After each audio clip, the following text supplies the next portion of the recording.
Happy Sunday Lifehouse Family, how are you? Saudaraku, pagi hari ini kita akan diberkati sangat luar biasa sebab saya punya tamu spesial untuk memberkati kita di Sunday Service hari ini.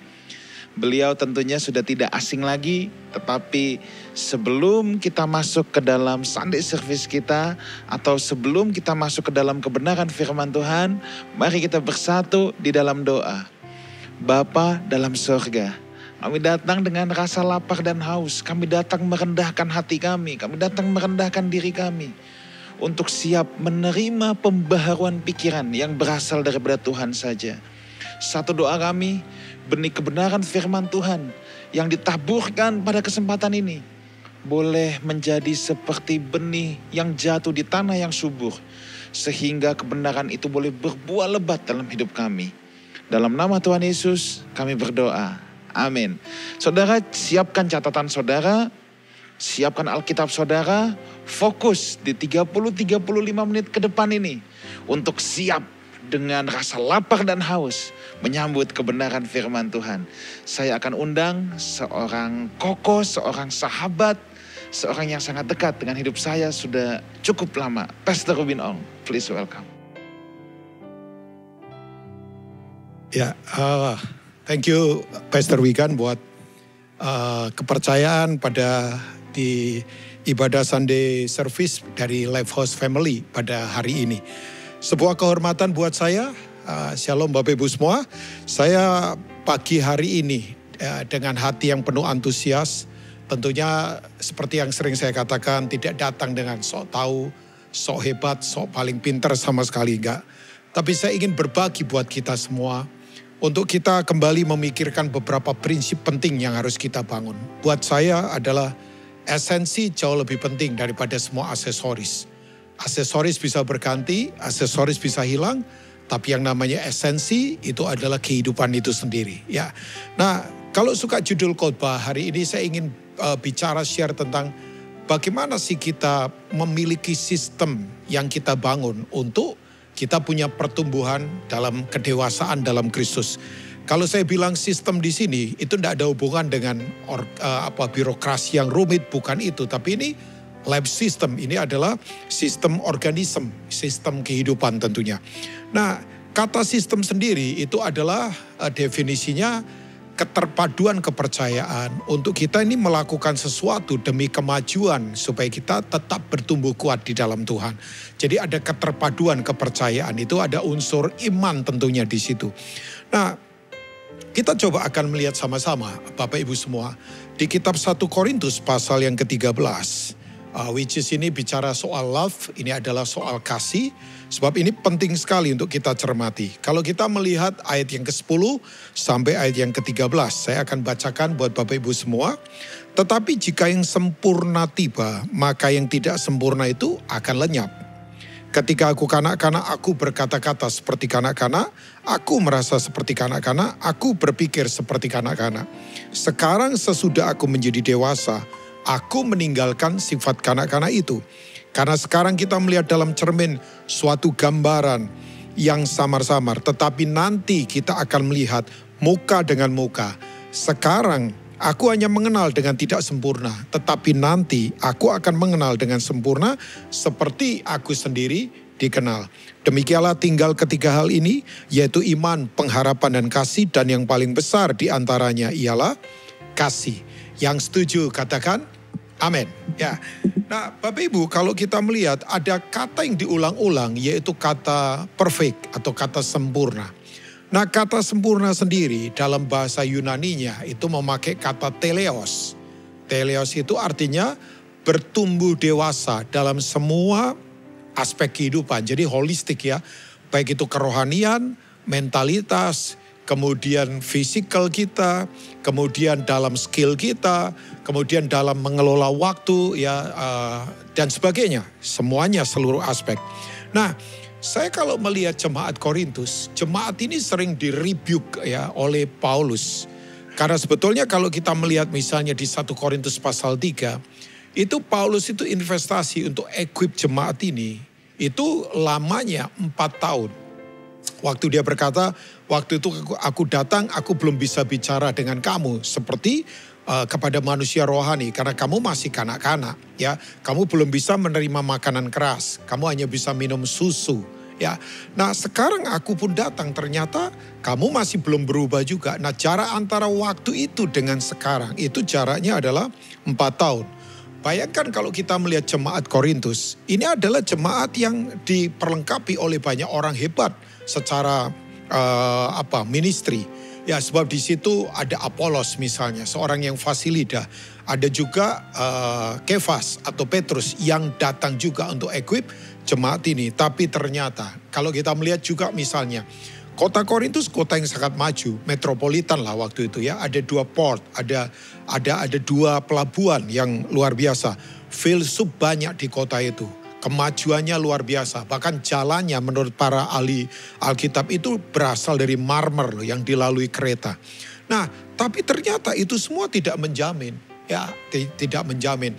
Makanya saya katakan ini buat Bapak Ibu semua. Pertumbuhan kekristenan kita itu tidak diukur dari berapa lama kita ikut Tuhan secara waktu atau juga kita dekat dengan pendeta-pendeta siapapun, ya. Itu nggak ada hubungan dengan itu.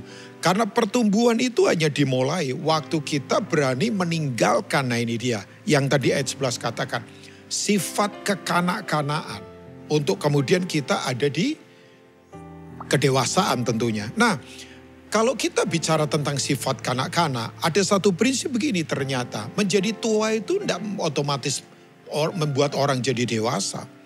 Karena menjadi tua itu otomatis. Tapi untuk menjadi dewasa itu adalah prinsip yang harus kita terus bangun. Ya, daily, tiap hari. Jadi menjadi tua otomatis. Saya suka bercanda begini. Kita ada di satu tempat atau ada di kamar. Tiap hari mainan video games lah. Atau tiap hari nonton apalah. Terserah Netflix, YouTube. Ya, sambil makan kacang. Sambil minum kopi atau apa. Tiap hari ada di kamar. Otomatis kita akan tua. Tua itu tidak perlu upaya. Pasti kita akan tua. Tapi untuk menjadi dewasa, kita harus berani meninggalkan kekanak-kanaan. Kata meninggalkan memakai kata putunat kan. Itu artinya betul-betul menghancurkan sifat kanak-kanak. Ya. Nah, ternyata yang Paulus katakan ada beberapa hal yang kita perlu pikirkan. Ya, dalam ayat yang ke-11 tadi bahwa waktu aku kanak-kanak, aku berkata-kata seperti kanak-kanak. Aku merasa seperti kanak-kanak. Aku berpikir seperti kanak-kanak. Pernah nggak Bapak Ibu atau saudara semua, kita ketemu orang yang usia 70 tahun. Tapi ternyata karakternya masih tetap childish. Ya, pembosan. Anak-anak itu kan bosanan ya. Coba Bapak Ibu belikan mainan anak-anak kita ya, cucu kita atau anak kita. Gampang bosan, percayalah ya. Anak-anak itu bosanan. Ada orang yang doa bosanan, pelayanan bosanan, memberi bosanan. Ya nggak konsisten dalam kehidupan. Kemudian yang berikutnya lagi anak-anak yaitu lebih suka sensual daripada prinsip. Coba anak-anak kalau lagi batuk pilek, begitu disodorin es krim atau permen, dia langsung akan ambil. Karena buat dia yang penting menikmati dulu, resiko belakangan. Tapi kalau orang dewasa kan enggak. Selalu berpikir, ya memahami dulu. Ya, saya hari-hari ini lagi banyak merenung kata ini, memahami, merenung ulang apakah yang saya lakukan itu implikasinya menyenangkan hati Tuhan. Tapi kalau anak-anak enggak, yang penting hajar dulu, ya kan, resiko belakangan. Nah, itu sifat-sifat kekanak-kanakan. Nah, dari ayat-ayat ini ada beberapa hal yang perlu kita cermati untuk kita bertumbuh dewasa. Ya, pertanyaan saya, apakah perkataan kita itu menunjukkan sebuah karakter yang seperti Tuhan mau dalam kehidupan? Ya, ada orang yang asal bicara saja, bayangkan.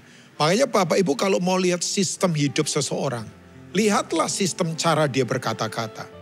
Oh iya, coba waktu dia lagi marah, waktu dia lagi kecewa, waktu dia yang dia harapkan tidak menjadi kenyataan. Apakah perkataannya adalah perkataan yang selalu membangun atmosfer yang benar? Ya, saya kalau ada orang yang lihat ya, perkataannya meremehkan, perkataannya menyindir orang lain, perkataannya itu sepertinya begini bahwa dia lebih benar daripada orang lain. Nah, kalau kita melihat orang-orang seperti ini, berarti begini, memang sistem pertumbuhan dewasanya belum ada. Ya, perkataan kita, saya punya prinsip, what you say is you are. Jadi apa yang saudara katakan itulah saudara. Ya, apa yang Ruben Ong ini katakan, itulah Ruben Ong. Karena lidah kita ini adalah jendela hati yang ada di luar. Ya, ada prinsip yang saya bangun. Seperti Tuhan dengan firman-Nya, begitulah seorang pria dengan perkataannya. Oh iya, ya. Jadi penting sekali Bapak Ibu semua. Karena begini, ada orang yang begini, gue asal ngomong saja. Padahal waktu itu hatinya lagi iri, lagi pahit, lagi sombong, lagi kecewa. Makanya yang keluar adalah hal-hal yang tidak membangun, selalu menghancurkan dalam kehidupan. Nah, saya beritahu buat Bapak Ibu semua. Untuk orang lain, perkataan kita itu harus membangun. Tapi untuk setan, perkataan kita harus ganas. Buat setan, perkataan kita itu harus ganas. Jangan kompromi. Tapi buat orang-orang lain, perkataan kita harus membangun. Nah itu. Jadi Paulus mengingatkan kita, bagaimana perkataan kita. Ya, yang berikutnya lagi, perasaan kita bagaimana. Ya kan? Karena sifat kekanak-kanakan tadi dia katakan, waktu aku kanak-kanak aku berkata-kata seperti kanak-kanak. Aku merasa seperti kanak-kanak. Pertanyaan saya, apakah kita gampang tersinggung? Ya, ada orang kupingnya gampang panas, dibisikin sesuatu yang gak seperti yang dia mau, kemudian gampang panas. Karena perasaan itu dipengaruhi oleh panca indera. Ya, Bapak Ibu misalnya ada di satu ruangan, ya, atau ada di satu restoran lah misalnya. Kita lagi makan ini dengan keluarga misalnya ya. Makanan enak, penyajian bagus, servisnya bagus. Ya semuanya enak, lagi bercanda. Begitu kita lihat sesuatu yang kita tidak sukai, atau orang yang gak kita sukai kita lihat, itu tiba-tiba makanan bisa gak jadi enak loh Bapak Ibu. Suasana jadi lain. Kenapa begitu? Karena kita di-drive oleh our feeling. Kita dikendalikan oleh perasaan kita kan. Nah, perasaan dipengaruhi oleh panca indera kan. Yaitu melihat, mengecap, mendengar, ataupun meraba. Nah, Tuhan mau hari ini, mari pertanyaan saya adalah, apakah perasaan kita itu tadi? Kita gampang tersinggung, kita gampang bitter, kita gampang kemudian kecewa dalam kehidupan. Ya kan? Mari kita belajar bahwa perasaan kita jangan di-drive oleh apa yang ada di sekitar kita. Ya, enggak. Perasaan kita betul-betul harus dikendalikan kembali kepada prinsip firman Tuhan. Yang berikutnya lagi, dia berkata, waktu aku kanak-kanak aku berkata-kata seperti kanak-kanak, aku merasa seperti kanak-kanak. Tapi juga aku berpikir seperti kanak-kanak. Nah, untuk mendeteksi pikiran memang agak rumit sih. Ya, saya enggak bisa lihat pikiran Bapak Ibu kan. Bapak Ibu enggak bisa lihat pikiran saya kan. Tapi saya menyadari kalau orang berkata, Pak Ruben, medan tempur paling luar biasa ada di mana? Oh, medan tempur paling luar biasa ada di pikiran kita. Oh ya, saya setuju banget. Ya, ada seorang tokoh reformasi namanya Martin Luther. Dia berkata begini satu kali, boleh nggak burung terbang di atas kepala kita? Ya silakan. Sebab kalau orang melarang burung terbang di atas kepalanya, dia akan melanggar undang-undang perburungan. Saya beritahu Bapak Ibu ya, burung ternyata punya undang-undang juga loh. Ya dia bebas terbang kan. Nah boleh burung terbang di atas kepala kita. Tapi yang tidak boleh adalah kalau dia hinggap di kepala kita, bikin sarang, beranak pinak dan buang kotoran. Nah itu artinya kita diduduki itu pikiran kita. Makanya betul kan bahasa penyembahan angkat tangan salah satunya kan. Angkat tangan itu artinya begini. Kita betul-betul menghajar semua pikiran yang salah. Ya karena tangan lebih tinggi daripada kepala. Ini saya saja tafsiran saya. Maksud saya begini bahwa waktu kita kemudian pikiran, ini dia. Waktu pikiran kotor, najis, jahat tiba-tiba melintas di kepala saya. Ya go ahead. Ya itu terserah, itu bagian dari pertempuran rohani. Tapi kalau dia sampai menduduki di kepala saya, beranak pinak dan buang kotoran, ya saya akan hajar dengan tangan saya yang menyembah Tuhan kan. Ya karena saya mau sepikiran dengan Tuhan. Nah saya tahu medan tempur yang luar biasa ada di pikiran. Nah begini, melihat cara berpikir kita itu paling gampang adalah waktu itu terekspresi dalam kehidupan kita. Ya makanya ada prinsip yang berkata menabur pikiran, menuai perbuatan. Menabur perbuatan, menuai kebiasaan. Menabur kebiasaan, menuai karakter. Menabur karakter, menuai masa depan. Dan masa depan ditentukan dari apakah kita punya cara berpikir yang kuat dalam kehidupan. Nah saya ajak Bapak Ibu semua, Paulus mengingatkan pada jemaat Filipi, dalam Filipi 4 ayat yang ke-8. Saya yakin yang suka membaca Alkitab familiar dengan ayat ini. Jadi akhirnya saudara-saudara, semua yang benar, semua yang mulia, semua yang suci, semua yang manis, semua yang sedap didengar, semua yang patut untuk dipuji, pikirkanlah semuanya itu. Ya, pakai kata asli, ya ditulis dengan kata logisomai. Itu artinya begini, bank in itu, ya inventarisasi itu. Ya, sebab sesuatu yang kita masukkan itu akan kita keluarkan kapan? Waktu kita ditekan dalam kehidupan. Ya dong, saya tidak mungkin bisa ambil dana di ATM kalau saya tidak pernah menabung kan. Nah apa yang saya tabung itu akan saya keluarkan. Kapan itu? Kalau kebutuhan sedang mendesak saya. Makanya Bapak Ibu lihat ya, orang sesungguhnya ketahuan coba. Waktu dia mengalami tekanan dalam kehidupan. Waktu dia ditekan, waktu dia kemudian mengalami proses yang tidak gampang. Yang keluar apa dalam dirinya. Nah, hopefully saya berdoa sungguh-sungguh cara kita berkata, cara kita hidup dalam perasaan kita. Dan kemudian apalagi cara kita berpikir harus betul-betul dewasa dalam Tuhan. Mature in Christ Jesus. Ya, yang mau katakan amin. Nah, saya ingin mengajak kita. Jadi kalau kita mau menjadi dewasa, teleos, kita bertumbuh kuat di dalam Tuhan. Bayangkan hari-hari ini kalau kita tidak dewasa, kita ditaklukkan keadaan loh Bapak Ibu. Galatia 4 jelas berkata, ya walaupun dia seorang anak, kalau maksudnya begini, dia layak terima warisan. Kalau dia belum akil balik, maka dia tidak ada bedanya dengan seorang hamba yang diperbudak. Ya, makanya ayat-ayat berikutnya dikatakan dalam Galatia 4, dia kemudian akan gampang ditaklukkan oleh roh-roh dunia. Oh iya. Saudara jangan lihat orang sekarang dari kerennya, dari gelarnya, dari kemudian pelayanannya sudah lama.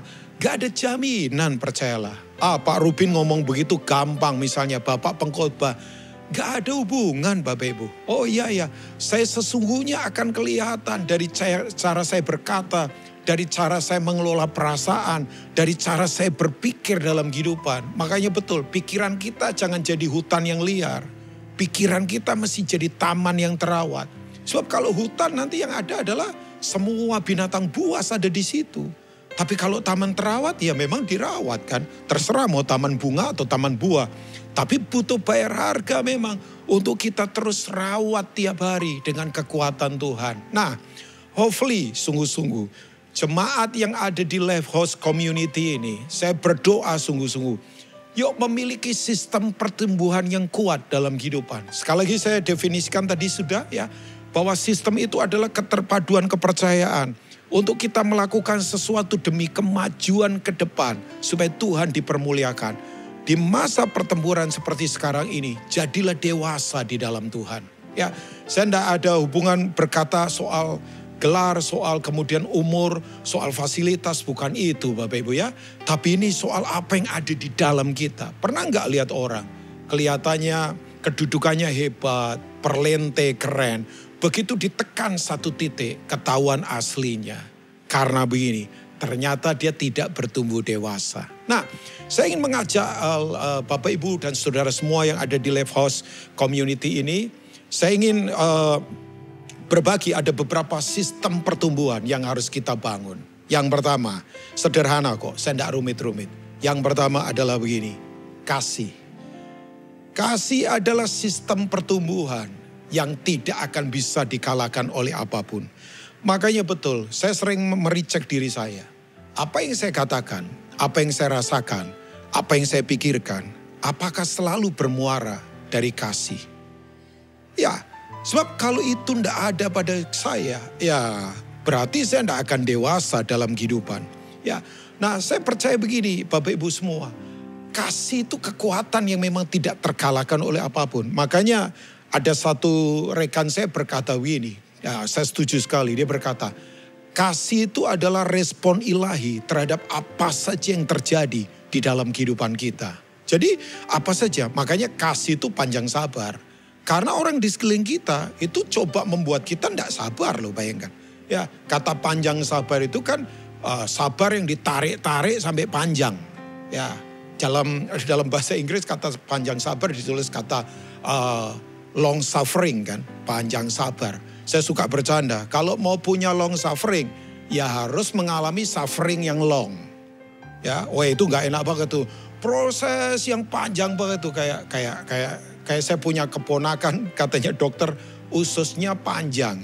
Jadi kalau ngunyah makanan prosesnya lama, maaf ya. Kadang-kala BAB-nya agak lama karena ususnya panjang coba. Tapi memang saya lihat anak ini sabarnya luar biasa, bayangkan. Dikagetin saja nggak kaget. Kagetnya nanti belakangan. Kaget begitu ya. Saya berkata wow. Jadi begini, ternyata kalau kita punya dasar ini dalam kehidupan kita, wow, akan berbeda. Sebab begini, bahwa kunci untuk kita mengalami kemenangan dalam kehidupan adalah kasih Tuhan. Bahkan saya harus katakan, kasih itu adalah kecapan untuk mencicipi semua kesempurnaan yang ada di atas muka bumi ini. Ya, makanya betul Bapak Ibu semua, pertanyaan saya begini, Tuhan mendamaikan kita dengan Bapa, dasarnya apa sih? Coba, dasarnya apa? Hanya satu, Yohanes 3 ayat 16. Karena kasih Bapak Ibu ya. Ya, dia datang mati buat kita, mendamaikan kita dengan Bapa. Karena dia mau supaya hubungan kita pulih dengan dia. Ya, jadi Tuhan nggak ingin yang lain. Dia mau relationship dengan kita. Dia mau punya keintiman dengan kita. Sayangnya hari-hari ini orang diajarnya begini. Kamu ikut Tuhan, dapatkan kesuksesan, dapatkan berkat. Jadi orang sekarang di-trap bahwa ikut Tuhan dapatkan sesuatu. Sementara Tuhan mendamaikan kita dengan nyawanya, bayangkan. Dasarnya cuma satu. Sebab dia sayang kita Bapak Ibu.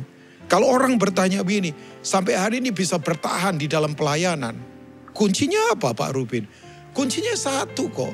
Saya membiarkan kasih Tuhan itu bertubi-tubi menyerang saya tiap hari. Bertubi-tubi menghujani saya. Sebab tanpa itu saya tidak akan kuat Bapak Ibu. Ya, mari hari ini Bapak Ibu, yuk ini menjadi muara, ini menjadi apa? Sistem hidup kita sehingga perkataan, perasaan dan cara berpikir kita harus kemudian apa? Dilandasi oleh kasih dari Kristus sendiri. Nah, saya percaya Bapak Ibu semua, kalau kita ada di area ini Bapak Ibu, kita akan berbeda dalam kehidupan. Oh iya, yang saya tahu begini, kasih itu enggak begini. Awal-awalnya merayu, ujung-ujungnya memperkosa misalnya. Enggak, kasih itu begini, enggak ketawa-ketawa, cengengesan, tapi ujungnya menipu. Dalam kasih enggak ada kepura-puraan.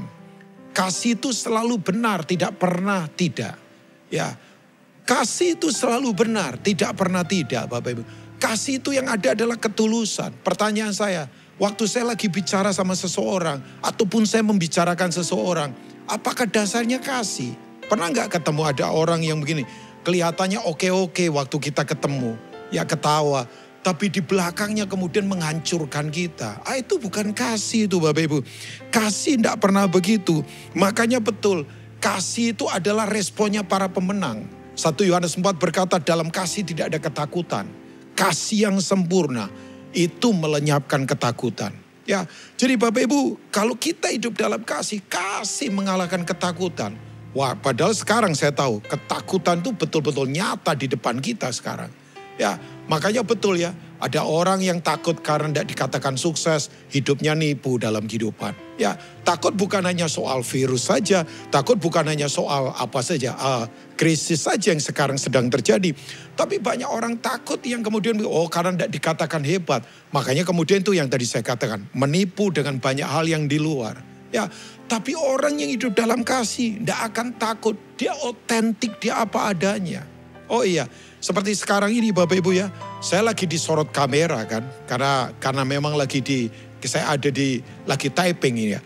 Pertanyaan saya, waktu saya disorot kamera dengan waktu saya sedang tidak disorot kamera, apakah saya tetap jadi orang yang otentik dalam kehidupan? Ya, nah kasihlah yang harus menjadi dasar perkataan, perasaan dan cara berpikir kita. Yang setuju katakan amin. Oke, yang kedua Bapak Ibu, untuk kita punya sistem pertumbuhan yang kuat. Yang kedua adalah ini dia. Kita mesti terus ada di dalam pengenalan akan Tuhan. Yang harus disertai dengan perubahan karakter yang kuat dalam kehidupan. Ya, jadi Tuhan mau untuk kita ada dalam pengenalan yang benar dengan Dia. Tapi harus dibarengi dengan apa? Perubahan karakter untuk kita bertumbuh kuat di dalam Tuhan. Ya, saya tahu Bapak Ibu semua hari-hari ini kalau kita tidak hidup betul-betul melekat pada Tuhan. Ya, mentalitas kita tidak akan pernah bisa dibangun kuat. Ya, masalah orang Kristen sebetulnya ada di mentalitas. Ya, mentalitas itu apa sih? Mentalitas itu sederhana. Sistem nilai di cara berpikir kita untuk kita merespon terhadap semua stimulus apapun yang sekarang sedang menyerang kita. Bayangkan, sekarang yang namanya perpecahan, yang namanya iri hati, yang namanya saling menyerang itu begitu nyata sekarang ini. Oh iya, kalau kita tidak punya mentalitas yang kuat, kita gampang dikalahkan dalam kehidupan. Ya, saya selalu kan katakan mungkin beberapa kali di Life House Community ini dalam anugerah Tuhan, Pastor Wikan minta saya untuk sharing. Masalah orang Kristen itu kan begini, orang kalau sudah lahir baru, rohnya sudah baru. Tidak perlu sebetulnya ada acara-acara memperbarui roh terus. Yang bisa memperbarui roh itu Tuhan. 2 Korintus 5 ayat 17 kan. Jadi siapa yang ada dalam Kristus ya adalah ciptaan yang baru. Kainos kan. Ya, yang lama sudah berlalu, yang baru sudah datang. Yang memperbarui roh kita siapa? Tuhan. Gak ada manusia yang bisa memperbarui roh manusia lainnya kan. Tapi masalah kita ada di mentalitas Bapak Ibu. Makanya betul kalau ada orang berkata begini, itu orang kalau janji berhubungan dengan perkataan tadi ya, suka tidak tepati, ya terus kemudian apa, ya kalau janji terlambat melulu, kemudian pelit, kemudian apa lagi, tamak, pokoknya mau enak, ya nggak mau kerja keras. Nah yang lucu orang karismatik, maafkan saya juga orang karismatik kan, suka tengking-tengking yang begituan. Pelit, terlambat janji, bohong, itu bukan roh, tidak bisa ditengking, itu mentalitas Bapak Ibu. Mau disiram minyak 1 ember, mau tengking pakai apa saja ya. Kalau dia tidak berubah mentalitas itu hanya bisa diubah waktu kita sungguh-sungguh mengenal Tuhan secara dalam. Ya, mari kenali dia. Ya, kita semua, saya yakin Pastor Wikan sudah banyak mengajar. Pengenalan itu kan pakai kata asli namanya ginosko kan. Artinya begini, sebuah keintiman dengan Tuhan di mana kita membiarkan dia beracara secara leluasa dalam hidup kita. Ya, tapi memang kalau Tuhan bergerak secara leluasa nggak nyaman buat daging. Ya, karena waktu dia bekerja secara leluasa, daging memang dihancurkan. Tapi kemudian kita akan menjadi orang yang berbeda. Nah, saya beritahu buat Bapak Ibu semua. Kalau kita punya pewahyuan tanpa diimbangi dengan pengenalan yang membuat kita bertumbuh dewasa, nanti kita jadi sombong. Ada banyak orang pengetahuan teologinya hebat. Tapi kalau dia kemudian tidak mengalami Tuhan secara pribadi, ya nanti bisa jadi apa?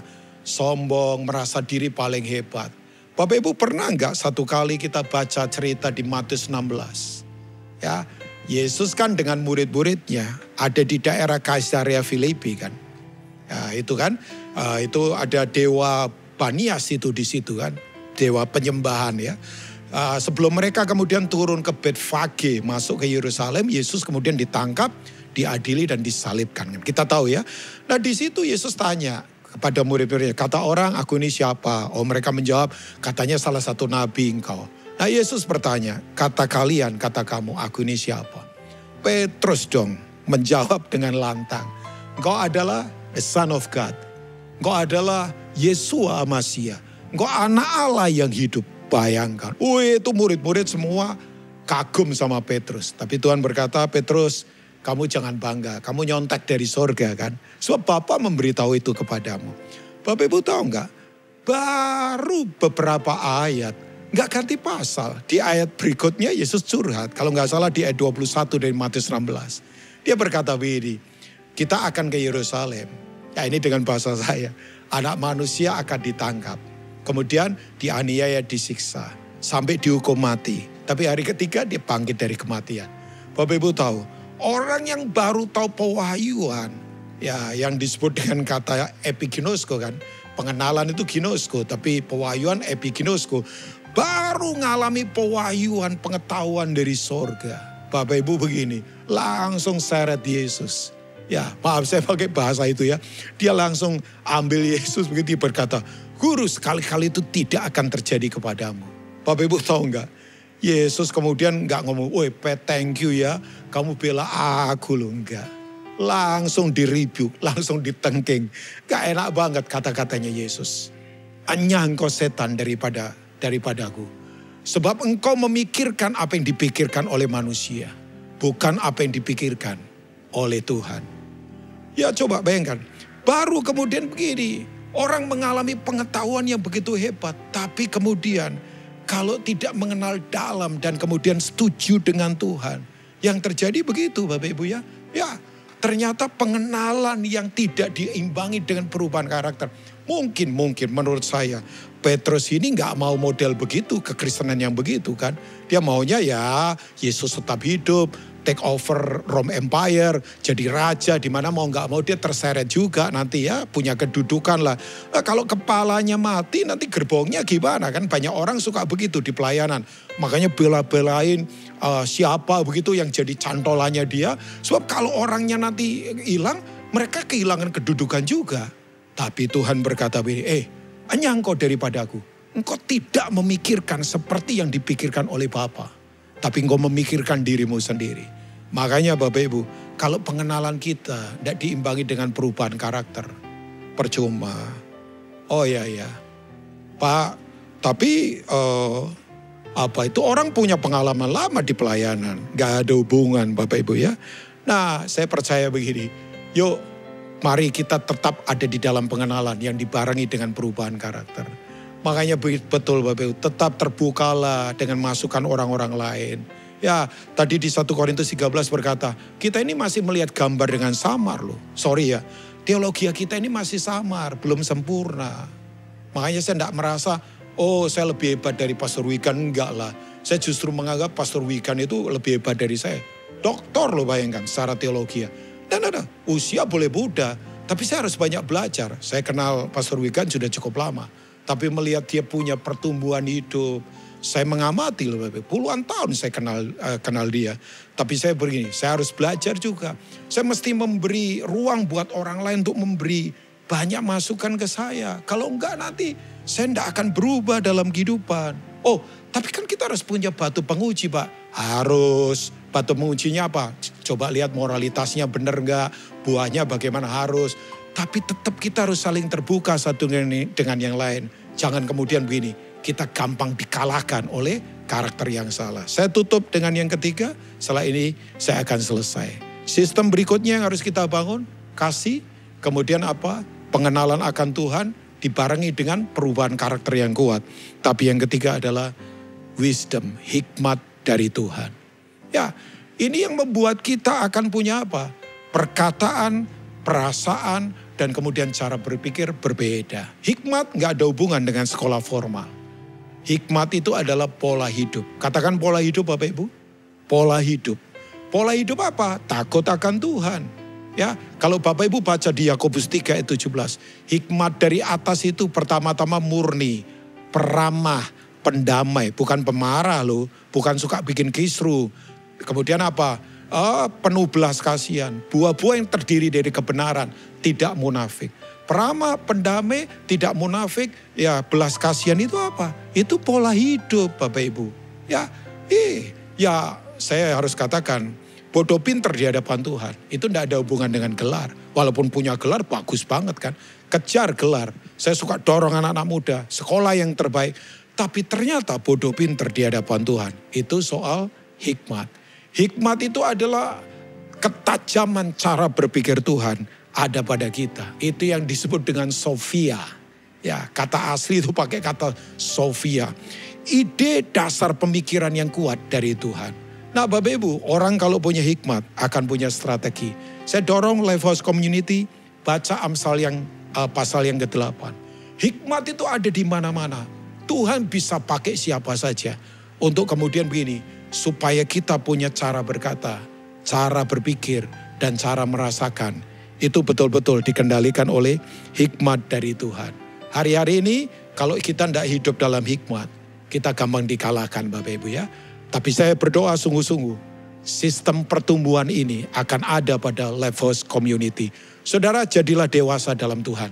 Jangan kekanak-kanakan, sebab kita akan gampang dikalahkan oleh situasi yang sekarang lagi menghantam di mana-mana. Tuhan memberkati, Tuhan mengasihi kita semua. Amin buat firman Tuhan. Thank you Pastor Robin Ong untuk kebenaran firman Tuhan yang sudah memberkati Lifehouse Community. Saya percaya saudara semua diberkati, miliki sistem pertumbuhan yang baik. Saya percaya hanya orang Kristen yang bertumbuh, yang pada akhirnya bisa menjadi mempelai Kristus. Mari kita bersatu dalam doa, kita tutup ibadah Sunday Service ini. Bapa dalam surga, terima kasih untuk kebenaran firman Tuhan yang sungguh mengubahkan akan cara berpikir kami. Terima kasih Bapa. Kami berdoa untuk Pastor Robin Ong. Tuhan terus pakai beliau. Kemanapun dia pergi, kemanapun dia berkhotbah, beliau boleh menyampaikan apa yang menjadi suara-Mu saja. Terima kasih Bapa. Sekarang angkatlah kedua belah tangan-Mu dan terimalah berkat Tuhan. Kiranya berkat dari Allah Bapa, cinta kasih dan kasih karunia dari Tuhan kita Yesus Kristus dan persekutuan yang indah dan yang manis dengan Roh Kudus menyertai kita semua sampai Maranatha. Tuhan Yesus datang untuk yang kedua kalinya, menjemput orang-orang yang hidup sepadanan dengan kebenaran Injilnya. Sama-sama kita katakan, amin. Happy Sunday, God bless you all.